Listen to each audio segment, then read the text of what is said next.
자, 1장 4절부터 11절까지 교독 먼저 하겠습니다. 사도행전 1장 4절부터 11절 교독합니다. 사도와 같이 모이사 저희에게 분부하여 가라사대 예루살렘을 떠나지 말고 내게 들은 바 아버지 약속한 것을 기다리라. 요한은 물로 세례를 베풀었으나 너희는 몇 날이 못되어 성령으로 세례를 받으리라 하셨느니라. 저희가 모였을 때에 예수께 묻자와 가로되 주께서 이스라엘 나라를 회복하심이 이때니까 하니 가라사대 때와 기한은 아버지의 권한에 두었으니 너희가 알 바가 아니오. 오직 성령이 너희에게 임하시면 너희가 권능을 받고 예루살렘과 온 유대와 사마리아와 땅끝까지 이르러 내 증인이 되리라 하시니라. 이 말씀을 마치시고 저희 보는데 올라가시니 구름이 저희를 가려 보이지 않게 하더라. 올라가실 때 제자들이 자세히 하늘을 쳐다보고 있는데 흰옷 입은 두 사람이 저희 곁에 서서 가로되 갈릴리 사람들아 어찌하여 서서 하늘을 쳐다보느냐. 하늘로 올리우신 예수 하늘로 가심을 본 그대로 오시리라. 아멘. 오늘부터 시작해서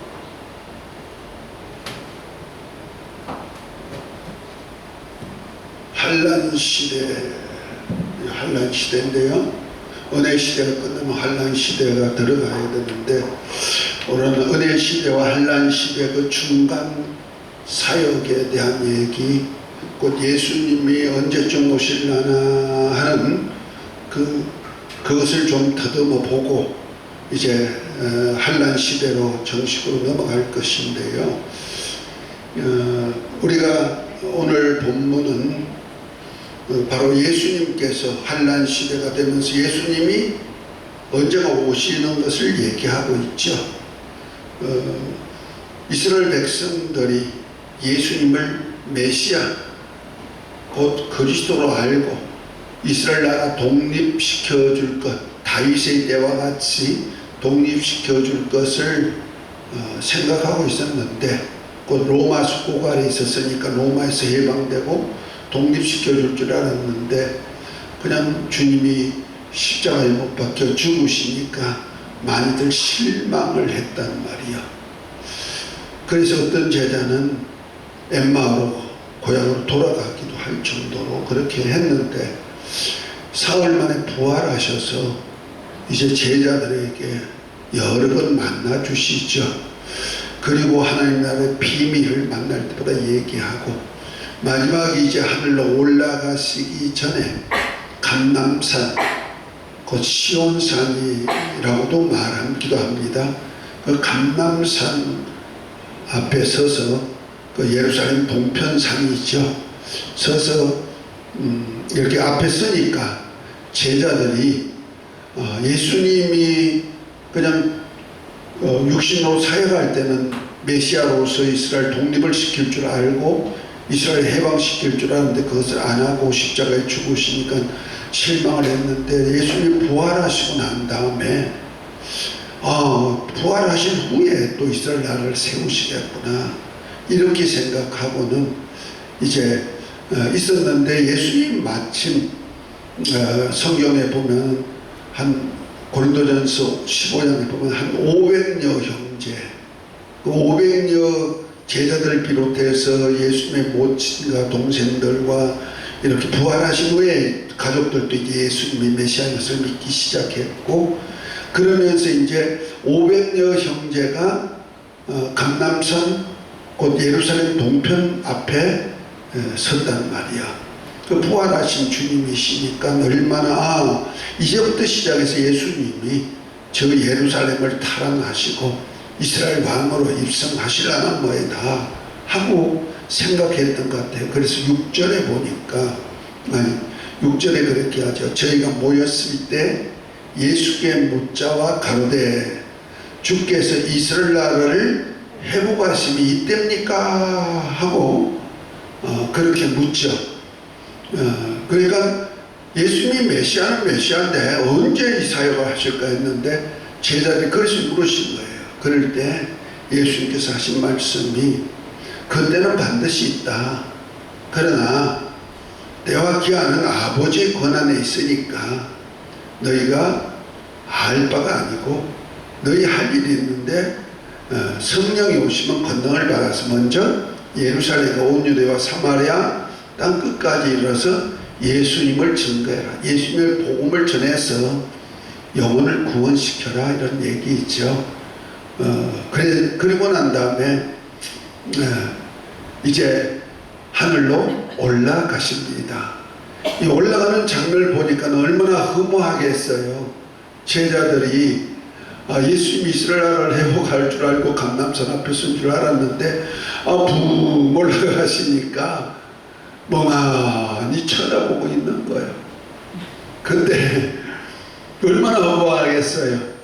죄송한 얘기지만 개가 닭을 쫓아가다가 닭이 휙 날아가니까 개가 날아가는 닭 쳐다보고 멍하니 있는 그 꼴이 됐죠.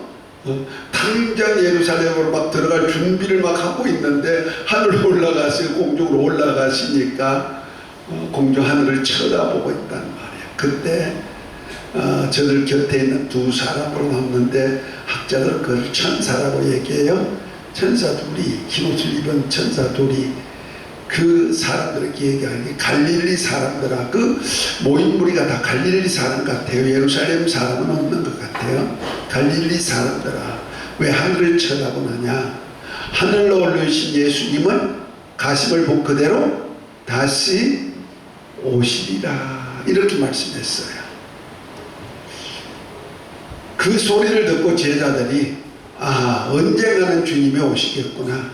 아버지 약속한 때 아버지께서 권한 안에서 때가 되면 다시 오시겠구나 생각하고 이제 성령 임하면 권능을 받아서 예수님을 증인이 되라고 하니까 그 사명을 감당하려고 이제 예루살렘으로 내려가는 역사가 있었죠. 그래서 저녁 기도하다가 오순절날 성령 받고 그 다음에 복음이 이제 전해져서 지금까지 이어지고 있습니다.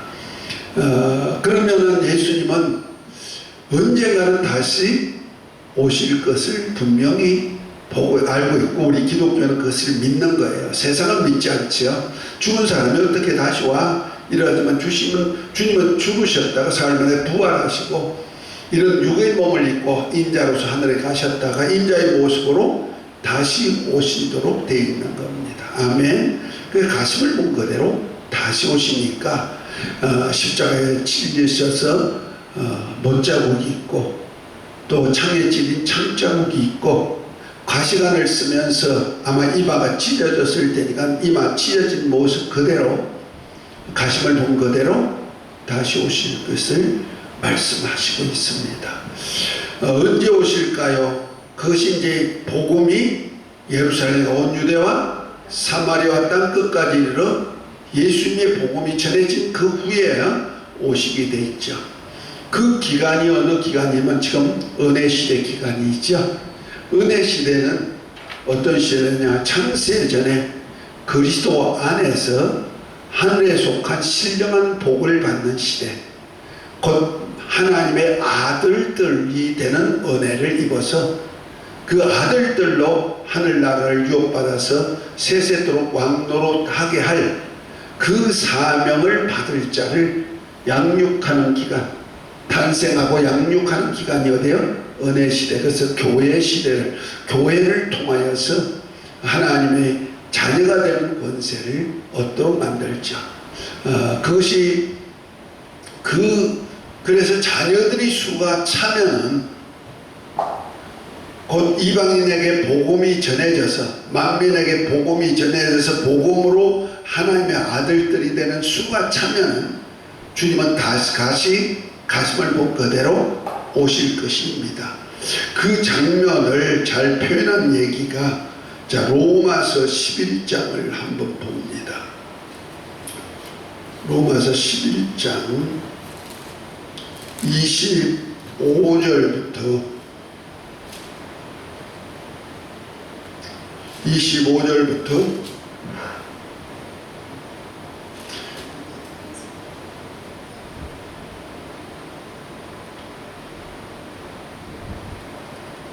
제가 읽겠습니다. 형제들아, 너희가 스스로 지혜 있다면 넘기 위하여 이 비밀을 너희가 모르기를 내가 원치 않으니, 이 비밀은 이방인의 충만한 수가 들어오기까지 이스라엘이 더는 완악하게 된 것이라.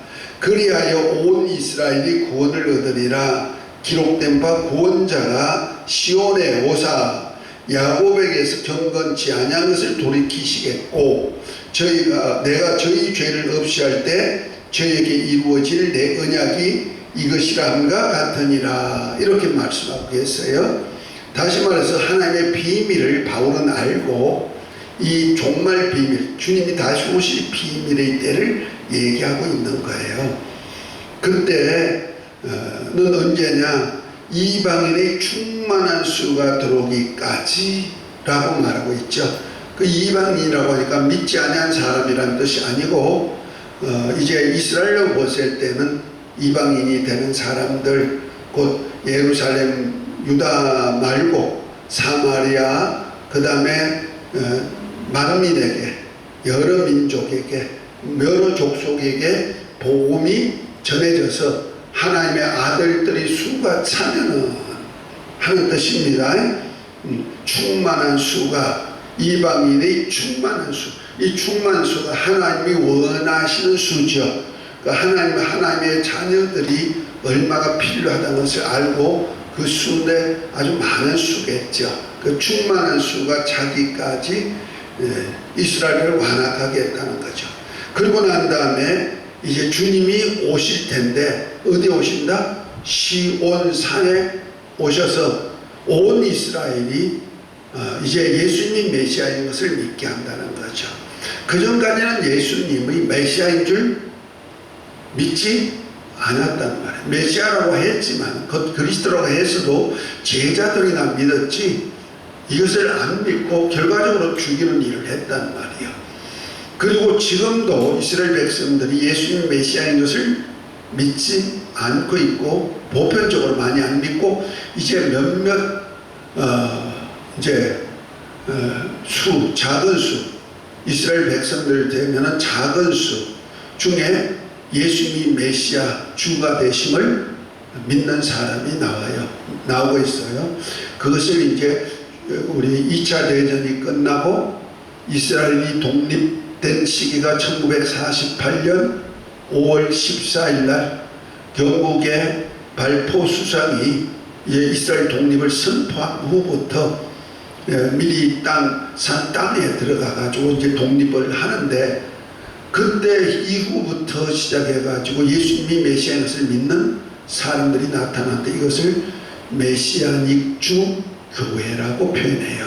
그 예수님을 메시아 주가 되십니다 고백한 사람들이 모임이 있죠. 그 유대인 속에서 그런 역사가 나타나서 미국에도 유대인 중에 메시아닉 주 교인들이 꽤 많고, 지금 예루살렘을 중심으로 해서 이스라엘에도 메시아닉 주 교인들이 있다고 해요. 그런데 마치 예수님이 초림주로 오셨을 때 제자들과 몇몇 백성들이나 믿지 지도자들이 안 믿었잖아요. 그리고 결국 죽였는데, 그때와 똑같은 현상이 나타나죠. 왜? 가심을 본 그대로 다시 와야 되니까. 그때가 되면 율법이 살아나게 돼 있고 제사가 있고, 지금 성전이 없어졌죠.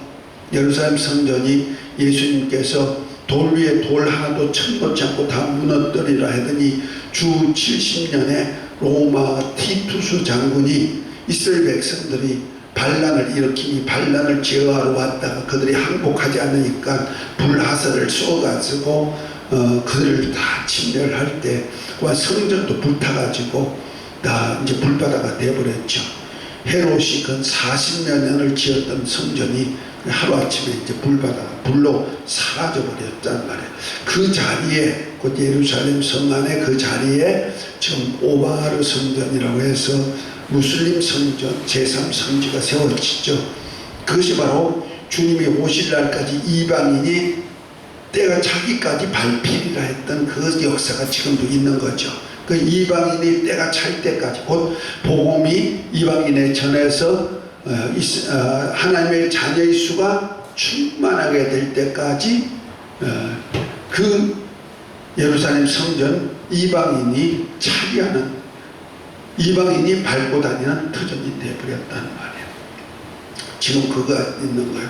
그럴지라도 주님은 다시 오시는데, 어디 오신다? 가심을 본 그대로 오신다니까 분명히 감람산, 곧 시온산에 오신다는 거예요. 그래서 시온산은 이제 다윗이 이제 왕이 돼가지고 이스라엘 12지파를 통합한 다음에 왕이 돼가지고 이제 도성을 만드는데, 도성을 만든 장소가 시온산이란 말이에요. 그것이 바로 살렘왕 멜기세덱이 통치하는 곳이라고 얘기해요. 그러니까 살렘왕 멜기세덱이 아브라함을 축복했죠. 그 멜기세덱이 통치하던 땅이 바로 살롬이라는 땅이라는 거죠. 살롬, 평화의 땅이라는 거죠. 그러니까 예루살렘, 일의 살렘, 하나님이 예비하신 평화의 땅인데, 그것이 바로 시온산이라고 말한단 말이야. 그 다윗이 왕궁을 지었단 말이야. 그리고 나머지 이제 나중에 솔로몬이 왕이 돼서 그 옆에다가 지금 성전 터의 자리를 만들어 가지고 거기다 세웠지만은, 어쨌든 예루살렘으로도 시온이라고 말하기도 하고, 더 정확하게는 동편 산, 감람산하고 시온산하고 이렇게 능성이 있는 그 산을 갖다 시온산이라고 말하는 거예요. 감람산 동편 쪽, 예수님이 승천하셨던 그쪽, 그곳을 시온이라고 만드는, 시온에 오실 때 온 이스라엘이 구원을 얻도록 만드는 거예요. 왜? 예수님은 메시아로 안 믿고 적그리스도, 성전을 세운 적그리스도가 이제 우리로 볼 때는 적그리스도지만 유대인을 볼 때는 성전을 세운 자가 그리스도니까 그리스도로 믿고 있는데, 결국 가서 그들이 이스라엘 입마련 종들 14만 4천, 모세와 엘리야 같은 사역을 하는 사람들이 예수님이 메시아라고 아무리 선전해도, 여기 한란 시대 전 3년 반, 후 3년 반인데, 전 3년 반 동안에 예수님이 메시아인 것을 이적과 기사로 능력 사역 하는 수도 보여줘도 믿지 않는단 말이에요. 완악하죠. 그런데 예수님이 가심을 본 그대로 다시 시온산에 오시는 거예요. 그때 되면 온 이스라엘이 구원을 얻게 만든다. 아멘. 그래서 예수님이 복음 전도하면서 하신 말씀이, 제자들에게 하신 말씀이 그렇습니다. 너희가 이스라엘 나라를 다니지 못하여서 인자가 오리라 그랬죠. 그럴 때 제자들에게 한 얘기 아니고, 제자들 같은 사역을 하는 사람들이 막 이스라엘까지 복음이 전하도록 막 역사하기를 원하는데, 이스라엘은 좀처럼 완악하여서 복음을 받지 않는다는 거죠. 그래 할 때 주님이 오신다. 곧 예수님이 초림할 때 이스라엘 백성들이 예수님을 메시아로 안 믿었듯이 그러한 현상이 나타난다는 거죠. 그 가심을 본 그대로 다시 오실 때는, 가실 때 그 환경, 그러한 성전 다 세워지고, 그때 모습이 율법이 다시 이스라엘 백성들에게 살아나서 예루살렘이 수도가 되어 일하고 있는 거예요.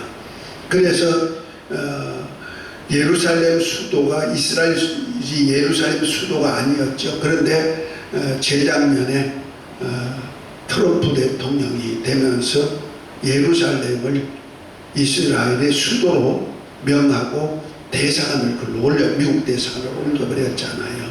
그래서 지금 세계가 이제는 예루살렘이 이스라엘의 수도로 지금 말하고 있는 거예요. 워낙 강국 대통령이 얘기해버리니까, 열방을 다스리는 대통령이다 보니까 말한 것이 그대로 이루어져 버리죠. 사이가 유대인이고, 그러니까 유대인을 적극 편들고, 그렇게 하죠. 저 어쨌든 간에 예수님이 가심을 본 그대로 다시 오신다는 말이에요. 아멘. 이방인의 충만한 수, 하나님의 아들들의 수가 차면은 그때서야 다시 오신다.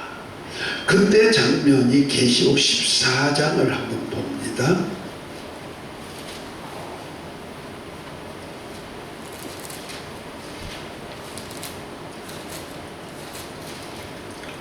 (14장) 1절부터 보면은 이렇게 말합니다. 또 내가 보니 보라, 어린 양이 시온산에 섰고 그와 함께 14만 4천이 섰는데 그 이마에 어린 양의 이름과 그 아버지 이름이 쓴 것이 있도다. 이렇게 말하죠.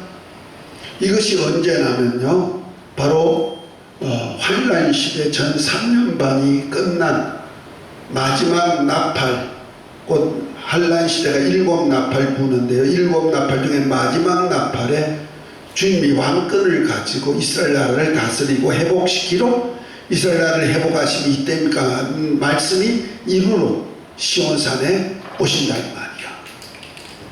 그때 누구하고 같이 한다? 이스라엘의 입맞은 종들, 이제 계시록 7장에 나오는 하나님의 천사로 인해서 하나님의 종으로 입맞은 사람, 곧 예수 이름과 아버지의 이름, 하나님의 이름과 예수 이름, 곧 아들의 이름, 곧 예수 이름으로 입맞은, 그러니까 예수를 믿는 메시아, 이 주 교회에서 나오는 어떤 지도자급이 되겠죠. 이러한 능력, 모세와 엘리야 같은 사역하던 두 증인, 모세 사역, 엘리야 사역하던 두 증인, 두 감람나무, 두 촛대, 두 선지자, 이 계시록 11장에 나오는 이름들이 있죠. 이들과 함께 이제 14만 4천과 함께 시온산에 딱 오는 순간에 온 이스라엘이 이제 회개 역사가 일어나죠. 그래서 온 이스라엘이 구원하는 그런 역사를 펴서 이제 제자들이, 초림주 예수님이 부활하신 것을 본 제자들이 같이 그러한 사명을 가지고 이스라엘을 회복시키는 그 사역을 이제 시작할 것입니다. 아멘. 그래서 이제 환란 시대를 이제 들어가기 전에 언제 주님이 오시기 전후를 통해서 환란 시대가 이루어지죠. 그래서 예수님의 재림의 때가 과연 언제일까? 좀 우리는 좀 아는 것이 좀 중요한 하나의 성경 해석상이 아주 중요합니다. 지난번에 제가 율법시대를 얘기하면서 율법시대 절기에 대한 얘기를 했죠. 그 성일을 하면서 성일에 안식일을 중심으로 해서 팔절기에 대한 얘기를 했죠. 그것이 이제 초림주 예수님하고 재림주 예수님을 통해서 이루어질 그 하나님의 절기, 곧 우리 이스라엘 백성들로 하나님의 역사에 동참시키는 절기다, 이렇게 표현했습니다. 그래서 그 레위기 23장에 보면 절기가 나오는데 봄 절기가 있어요. 봄에 나오는 절기가 언제냐면은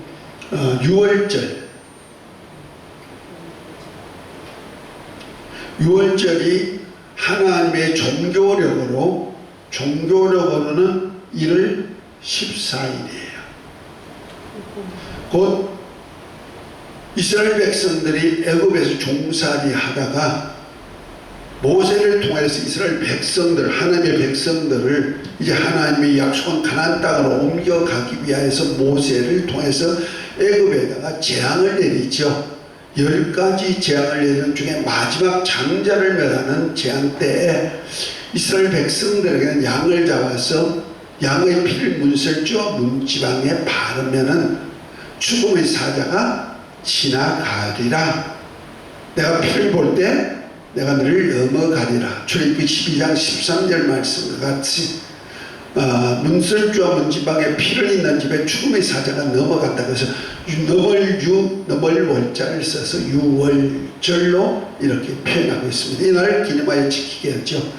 이때 사람들이 이제 너무 그리고 난 다음에 이제 출애굽을 하는데, 출애굽할 때 새벽에 출발하니까 그 떡을 만들어 가지고 먹는 건데, 그 빵을 먹는 백성인데, 그 빵에다가 이스트를 넣어야 되는데, 누룩을 넣어야 되는데, 누룩을 넣기 전에 그냥 보따리를 싸가지고 먹을 양식을, 반죽의 떡을 싸가지고 같이 탈출했단 말이야. 먹을 양식으로. 그래서 그 절기를 기념하려고 유월절과 함께 무교절을 지키게 했어요. 누룩이 들어있지 않냐는 떡을 만들어서 먹는 절기 1월 15일부터 7일간 지키도록 했어요. 7일 동안. 7은 하나님의 수라 그랬죠. 하나님의 완전수, 하나님이 요구하는 수, 그 하나님이 원하시는 때까지 무교병, 누룩이 없는 떡을 먹도록 만든 날이란 말이에요. 그리고 무교절 다음 날이 이스라엘 백성들이 가나안 땅에 들어가서 곡식을 이제 씨를 뿌려가지고 가나안 땅을 정복한 다음에 그 땅을 분배받아가지고 첫 수확, 농사지은 첫 수확한 단을 갖다가 제사장에게 가져오는 제사장이 이렇게 흔들어서 하나님 앞에 들여 올려잖아요. 이것을 요제라고 해요. 그 요제로 흔들어서 올려드린단 말이에요. 그 하나님이 흠양하는 절기인데, 이것이 첫 열매를 드리는 절기라 해서 이날이 초실절이라 그래요. 첫 열매를 드리는 거라는 거예요. 이것이 1월 16일이에요.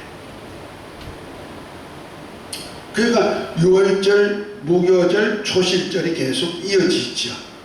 그러고 난 다음에 50일째 되는 날이 오순절, 50 한문으로 숫자가 열이죠.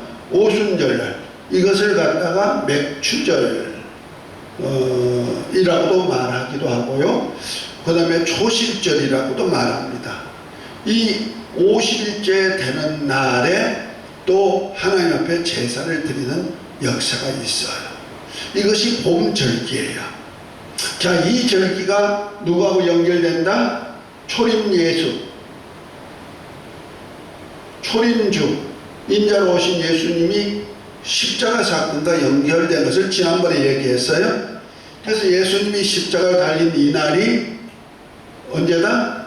바로 유월절날 십자가에 달리시고, 무교절날 몸이 무덤에 있었고, 그렇죠? 그 다음에 3일째 부활의 첫 열매가 되셨다. 그리고 첫 열매가 되신 후 제자들에게 부활체를 나타내고 40일 만에, 아까 얘기한 대로 40일 만에 하늘로 올라간 다음에 약속한 성령을 기다리라 해가지고 성령이 임한 날이 바로 언제요? 약속한 성령을 기다린 날이 오순절 날이라는 말이야.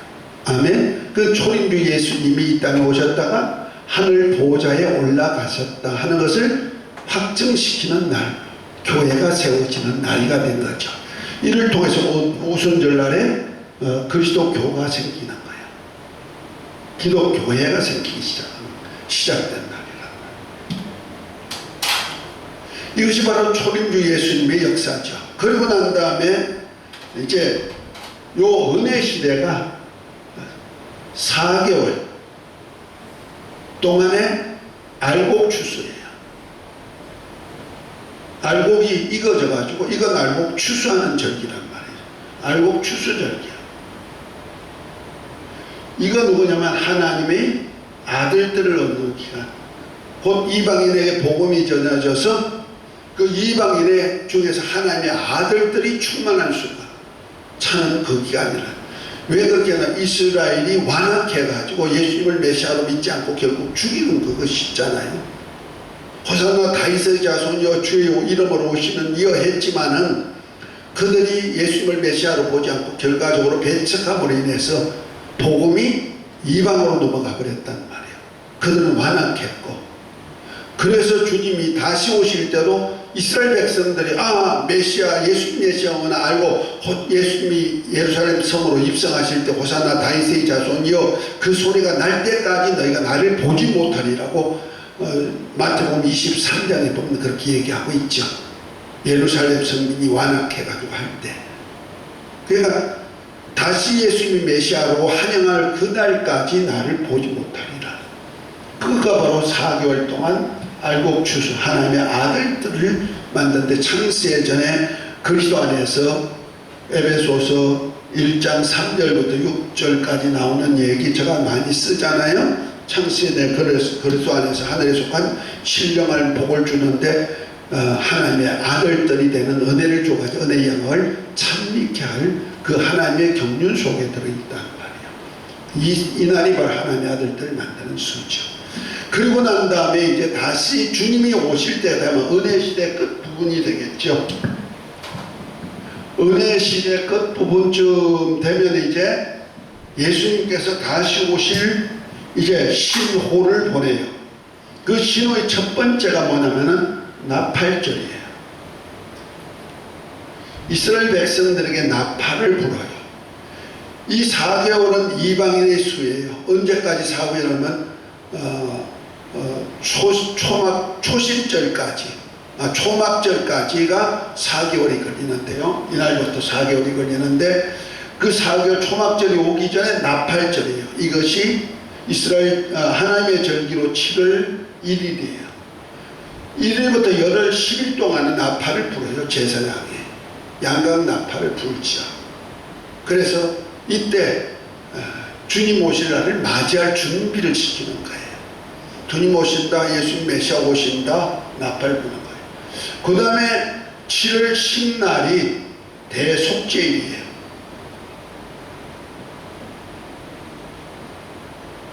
7월 10날이에요. 나팔 불고 마지막 나팔 때 주님이 오시는 거예요. 이날이 대속죄일인데, 대속죄일에는 대제사장이 1년에 한 번씩 지성소로 들어가요. 성막에 지성소로 들어가서 이스라엘 12지파의 죄악을 다 고해가지고 은혜를 받아서 그 다음에 나와가지고 제단 뿔에다가, 다시 말해서 분향단 뿔에다가 피를 바르고 그 다음에 뜰에 나와서 아사셀 양에게다 안수해서 미리 예배한 자를 통해서 광야로 내보내고 난 다음에 그 다음에 입었던 세마 보옷을 벗고 에봇을 입고 사역을 다시 시작해요. 대제사장이. 이 날이 언제다? 대속죄일이에요. 그래서 이스라엘 백성들이 1년에 한 번씩 이스라엘 전체의 죄를 속함받는 날, 이 날로 기념했는데 대속죄일이에요. 그냥 속죄일 하기도 하지만은 우리가 보통 속죄제를 드리잖아요. 개인적으로. 그 개인적인 속죄제는 항상 드리지만은 이 나라적인 대속죄일은 7월 10날 한 날이에요. 그리고 난 다음에 5일 후에 초막절이에요. 초막절이 7월 15일부터 7일간 지켜. 7일간. 이것을 초막절을 장막절 혹은 여기 가을 추수한 것을 하나님 창고에 드린다고 해가지고 수장절 이렇게 표현해요. 추수한 것을 열매를 이제 창고로 드리는 절기예요. 이 초막절이 15일부터인데 15일부터 일주일 동안 지키고 제8일째가 나오는데 이거 대회예요. 큰 모임이라는 거죠. 이때 큰 잔치가 있어요. 큰 안식일로 정해서 그 8일째 8일 제사라는 말이에요. 이 대회가 있어요. 이거 가을 절기예요. 이 8일이니까 7월 23일인가 이렇게 되겠죠. 자, 이것이 바로 재림주 예수님을 통해서 이루어진 절기예요. 예수님의 재림을 통하여서 이루신 절기인데, 초림주 예수님의 절기하고는 조금 초림주 예수님은 십자가 사건을 통해서 불과 56일, 50며칠 동안에 다 이루어지만은 재림주 예수님의 시간은 조금 차이가 있는 것 같아요. 그래서 일곱 나팔은 환란 시대가 일곱 나팔이에요. 전 3년 반 일곱 나팔, 후 3년 반 일곱 대접의 심판이 있는데요. 하나님 하늘에서 불을 담아다가 땅을 쏟아버리는 불로 대접을 퍼가지고 쏟아버리는 심판이 있는데, 그 일곱 나팔 마지막 나팔 때 주님이 오신다고 했단 말이에요. 그 열 나팔 중에 여기 환란 시대가 일곱 나팔이니까 환란 시대가 오기 전에 벌써 세 나팔이 더 불린다고 생각하면 되는 거예요. 그래서 은혜 시대 끝부분, 그 교회 시대 끝부분, 지금 말하면 지금 우리가 사는 시대점이 된다고 생각하면 되는 거예요. 지금 우리가 환란 시대 들어가기, 역사적으로 환란 시대 들어가기 전 같은 징조들이 너무 많이 나타나고 있는 거예요. 환란 시대에 나타날 징조들이 다 준비되어 있어요. 지금 이스라엘 독립을 지금 선포한 후에 이스라엘의 성전 세우려고 성전 준비 다 해놨죠. 하다못하면 붉은 암송아지 재를 가지고 속죄제를 뿌리는, 재를 만들어 가지고 물에다 타가지고 재를 뿌려서 속죄하는 속죄제가 있는데 암송아지까지 다 나와 있어요. 붉은 암송아지가 지금 나와 있어요. 그것도 송아지이기 때문에 자라면 안 돼. 그래서 그 암소가 계속 송아지를 넣고 또 다른 넣고 이렇게 하고 있어요. 지금 그것까지 다 돼 있는 거예요. 그러니까 지금 시기적으로는 다 맞죠. 그래서 이스라엘 백성들은요, 제사장들이 누군지 그들이 다 발굴해서 제사장 훈련까지 다 시키고, 이제 미국 나중에 이제 우리 종말 할 때가 있으면 알려주겠습니다만은, 미국이 유대인들이 거의 통치하잖아요. 돈이, 세계적인 흐름의 돈이 유대인들에 의해서 움직여지고 있단 말이야. 그래서 미국 월가를 다 유대인들이 장악하고, 저 영국에 있는 시티뱅크는 아주 유대인, 이런 갑자기 생각 안 나네. 그들이 다 오형제가 다 잡고 있는 거예요. 세계 경제를 다 잡고 있는 거예요. 그들이 유대인 세운 것이 미국이에요. 미국을 통해서 그 지구 정부를 세우는 거, 이스라엘 유대인들이 다스릴 정부를 세우는 역사를 하는 거죠. 그것이 프리메이션들의 역사인데, 그 사역을 누가 하냐면 미국에서 그 사역을 펴들어가는 거예요. 그래서 미국이 세계를 지금 정복하고 다스리면서 그 일을 펴가고 있는 거예요. 불과 500년은 역사밖에 안 되는 나라를 영국이 세워가지고 또 그렇게 만든 건데요. 어쨌든 간에 미국이 유대인들 속에서 부시 때 교육법을 통과했는데, 그 교육법 동안에 노아 교육법이 나와 있어요. 미국의 교육법에 노아 교육법이 뭐가 나왔겠어요? 노아는 뭐예요? 말세 징조를 가지고 있죠. 홍수. 말세 홍수를 나올 때 거기에 보면은 유대인과 하천하는 자는 친구다. 유대인의 법을 인정하는 자는 친구다. 그러니까 뭡니까? 여호와 신앙하고 제사가 율법대로 살고 그들을 인정하는 자는 친구로 한단 말이야. 그 나머지는 뭐냐? 적이다. 그건 죽여라 그랬어요. 그 법이 통과되어 있는 거예요. 그 나머지가 누구요? 예수님이 메시아라고 보는 거죠. 유대인들은 여호와의 메시아라고 보고 있는 거고. 그러니까 달라요. 그러니까 예수 메시아라고 하는 자는 죽이라, 이런 얘기거든요. 똑같이 이제 그런 법이 세계 움직이는 법이 통과된 거예요.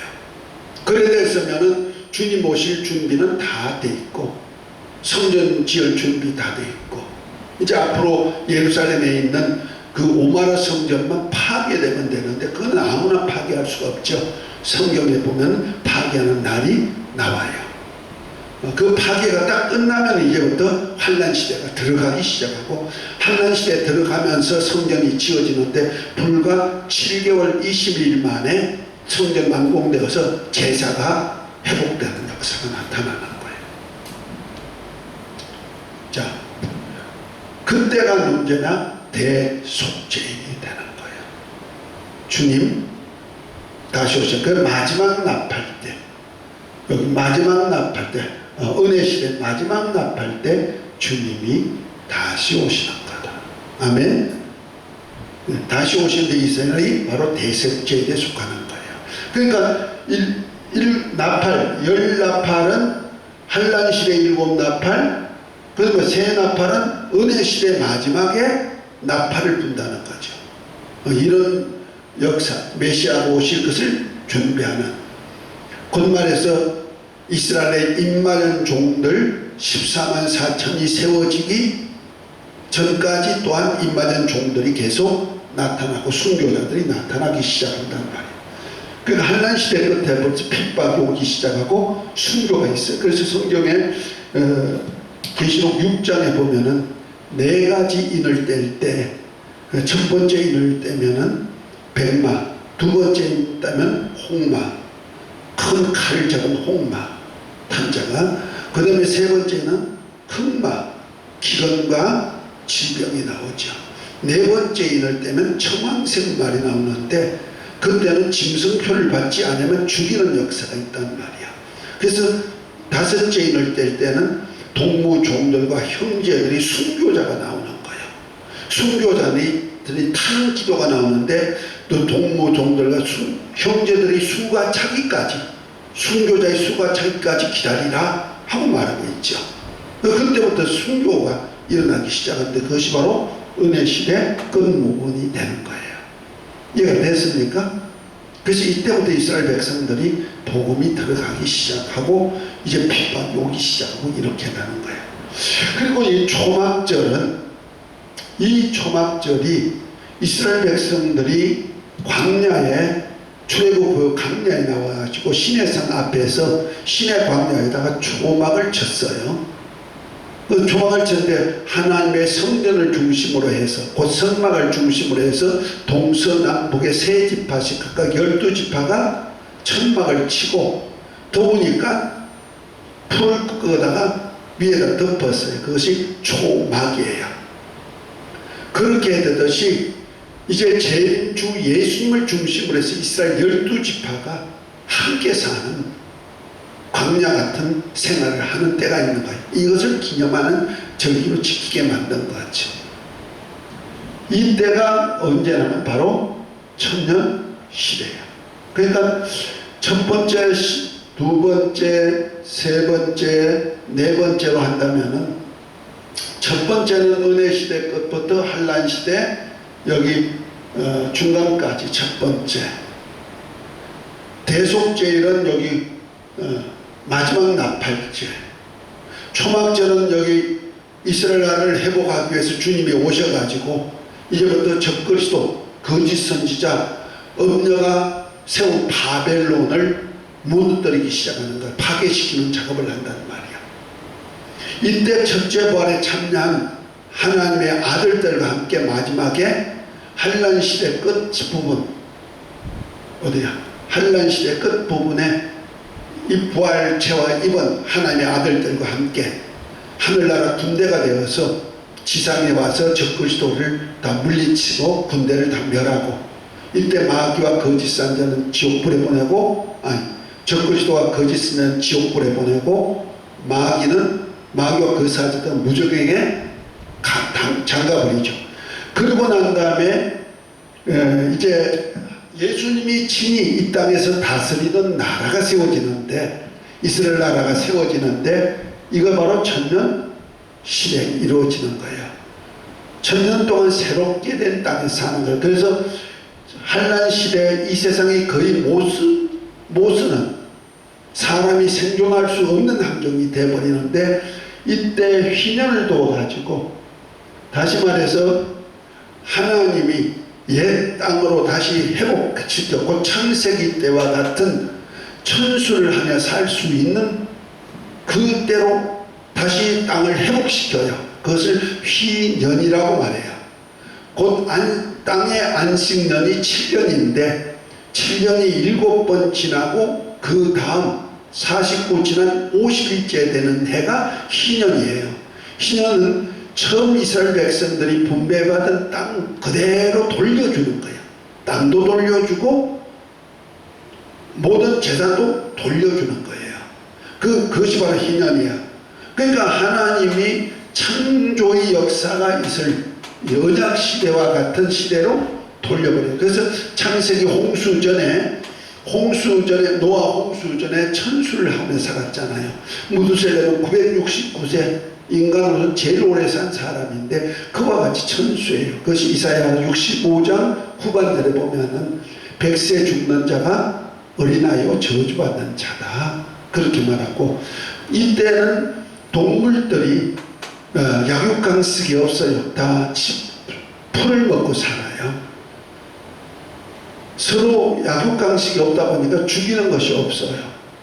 그래서 노아 홍수에 방주에 들어간 짐승이 서로 잡아먹었다는 것이 없잖아요.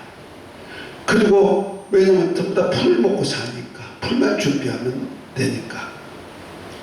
그와 같이 이때는 짐승이 풀을 먹고 사는 거예요. 이때 이스라엘 백성들이 이제 육의 몸을 입고 들어가는 백성이 있어요. 그 환난 시대 하나님이 피난처를 두어가지고 도피했던, 곧 시온에 오셔서 이제 이스라엘 입맞은 종들과 함께 그 광야로 나가가지고 후 3년 반 동안에 하나님의 보호석에 양육받게 되는 거예요. 그들이 천년시대에 들어가요. 이들이 한란 시대 살아남은 자가 천년시대에 들어가서 몸을 가지고 들어가서 자식을 생산하는 거예요. 그래서 아브라함에게 약속한 대로 너 씨로 인하여서 하늘의 별처럼 바다의 모래처럼 창대케 하리란 말씀이 이루어지는 겁니다. 이해가 됐습니까? 그때가 언제냐면 초막절이에요. 이때가 세 번째 초막절을 지키는 거예요. 언제 동안? 7일 동안. 이 7일은 하나님의 수라 그랬죠. 하나님이 다스리는 천년 동안. 무교절에 7일이 있어요. 이거는 예수님이 십자가 사건 이후에 하나님의 복음을, 곧 예수 그리스도 안에 있는 은혜와 진리의 복음을 갖다가 어느 시대까지, 이 환난 시대 끝까지 지킬 말씀이란 말이야. 말씀이 육신이 되어 오신 예수 안에 은혜와 진리죠. 그 은혜와 진리라는 복음으로 사는 시대, 이때까지 은혜 시대부터 환난 시대까지 성도들이 생활하는 생활 양식이 되는 거예요. 똑같이 이때는 초막에서 초막을 치고 천년 동안 예수님을 중심으로서 생활하는 거예요. 자식을 낳고. 한 무수한 수가 나오죠. 100세가 죽는 자가 어린아이라고 했고 저주받은 자가 됐다고 했으니까.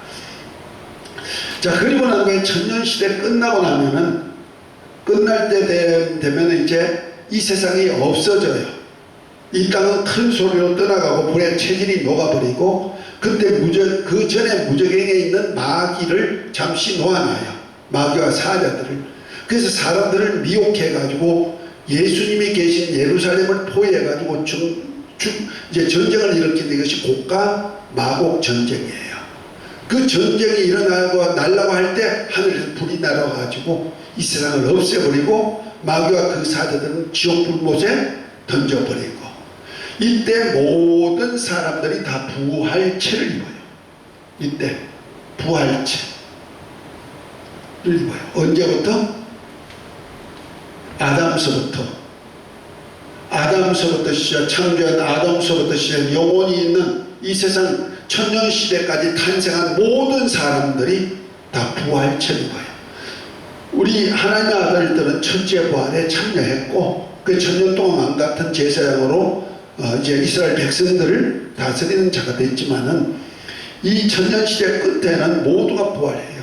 그래서 요한복음 5장 28절부터 보면은 예수님 말씀에 무덤에 있는 자들이 다 하나님의 아들의 음성을 들을 때가 곧 이때라. 듣는 자는 살아나리라는, 곧 선한 일을 행한 자는 생명의 부활로, 악한 일을 행하는 자는 심판의 부활로 나라 있죠. 무덤 속에 곧 육체를 가지고 산 경험이 있는 사람은 다 부활체를 입고 나와요. 그런데 예수님을 믿는, 하나님을 믿는 사람들은 생명의 부활로, 믿지 아니한 자는 사망의 부활체를 입고 나오는 거예요. 그러니까 생명을 부활체를 입은 자와 사망의 부활체를 입은 자, 사망의 영혼이 죽은 사람은 사망의 부활체를 입는 거거든요. 그리고는 어디가 둘째 사망? 불못, 지옥에 던져지고, 생명의 부활체를 입은 자는 천국에서 영생 얻는 역사가 있어요. 그래서 이때 부활체를 입고 나오는데 대회란 말이에요. 큰 모임이 있죠. 그러니까 아담서부터 천년시대까지 탄생한 모든 사람들이 영원히 부활체를 입고 나오는 거죠.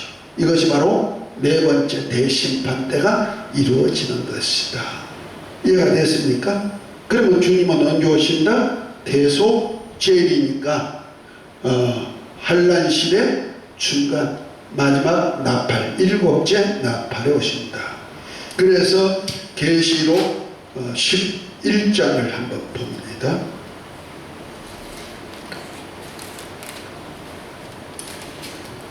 11장 15절부터 보면 이렇게 말씀합니다. 일곱째 천사가 나팔을 불매 하늘에 큰 음성이 나서 가로되 세상 나라가 우리 주와 그 그리스도의 나라가 되어 그가 세세토록 왕노릇 하시로다 하니 하나님 앞에 자기 보좌에 앉은 24장로들이 엎드려 얼굴을 대고 하나님께 경배하여 가로되 감사합나니 옛적에도 계셨고 시방도 계신 주 하나님 곧 전능하신 이여 친히 큰 권능을 잡으시고 왕노릇하시도다. 이방들이 분노하며 주의 진노가 임하여 죽은 자를 심판하시며 종 선지자들과 성도들과 또 무릇 대수하고 주의 이름을 경외하는 자들에게 상 주시며 또 땅을 망하게 한 자들에게 멸망시키실 때로소이다 하더라. 그랬죠. 그러니까 마지막 일곱째 나팔 곧 환란시대 중간에 주님이 오시는데 이날이 언제다? 이스라엘 절기로 대속죄일. 이때 이스라엘 백성들이 통곡하는 역사가 있죠. 시온에 오셨을 때.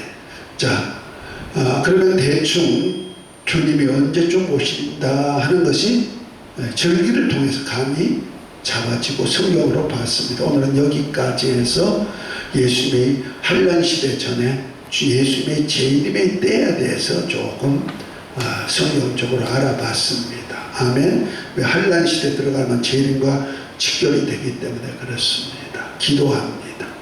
하나님 아버지, 오늘 환란시대 전에 주님이 오실 때를 여러 가지로 점검해 봤습니다. 우리 신앙이 정말 가심을 본 그대로 주님 오실 날을 사모하면서 우리 또한 종말을 준비하는 삶이 되게 하옵소서. 예수 이름으로 기도합니다.